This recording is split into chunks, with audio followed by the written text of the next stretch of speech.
Today I'm going to show you how to make a cute little crown like this one.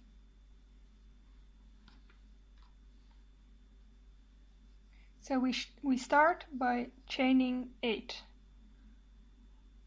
1, 2, 3, 4, 5, 6, 7, 8. Then we do a slip stitch. Then we skip 2, so we skip this one and we skip this one, and in this one we do a single crochet. Then we chain 1, we do a double crochet,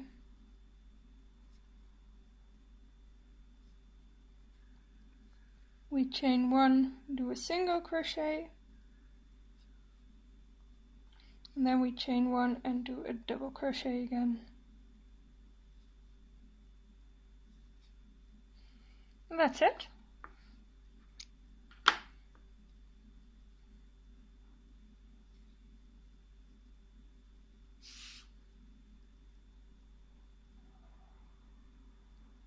That's our little crown.